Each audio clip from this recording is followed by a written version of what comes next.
क्या आपको पता है, जब हम बुद्ध वंदना करते हैं तब 3 रत्न बुद्ध, धम्म और संघ की शरण 3 बार गच्छामि क्यों कहते हैं? इस परंपरा की जड़ एक प्राचीन घटना में मिलती है। एक समय भगवान बुद्ध नालंदा के पावारिक आम्रवन में विहार कर रहे थे। उसी समय निर्ग्रंथ नाटपुत्र भी अपने समुदाय के साथ उसी नगर में ठहरे थे। एक दिन एक निर्ग्रंथ दीर्घ तपस्वी तथागत के पास आया। उसने बताया कि निर्ग्रंथ नाटपुत्र पाप कर्म का नहीं, केवल दंड का विधान बताते हैं और 3 दंडों में काय दंड को सबसे दोषयुक्त मानते हैं। तथागत ने कहा कि वे दंड नहीं, कर्म का विधान करते हैं और 3 कर्मों में मन कर्म को सबसे दोषयुक्त बताते हैं। जब यह बात निर्ग्रंथ नाटपुत्र को पता चली तो उन्होंने विवाद के लिए अपने शिष्य उपाली गृहपति को भेजा। लेकिन तथागत की देशना सुनकर उपाली इतना प्रभावित हुआ कि उसने उसी क्षण 3 रत्नों की शरण की प्रार्थना की।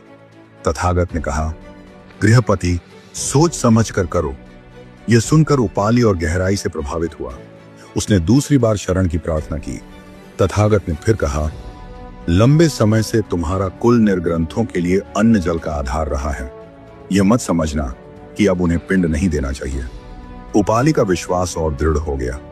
जब उसने तीसरी बार प्रार्थना की तभी उसे बुद्ध, धम्म और संघ की शरण दी गई। वहीं से यह परंपरा स्थापित हुई कि शरण सोचकर, समझकर और दृढ़ निश्चय से ली जाती है। सोच समझकर 3 रत्नों की शरण लेने की यह परंपरा बुद्धकालीन है।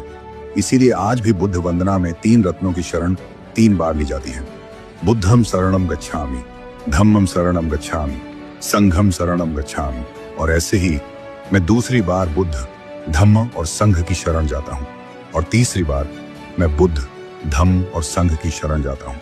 तो अब अगर कोई आपसे पूछे 3 रत्नों की शरण 3 बार क्यों ली जाती है, तो आप शांत मन से बस इतना कह सकते हैं, क्योंकि शरण कोई शब्द नहीं, यह एक समझ है, एक जांच है और एक दृढ़ निर्णय है।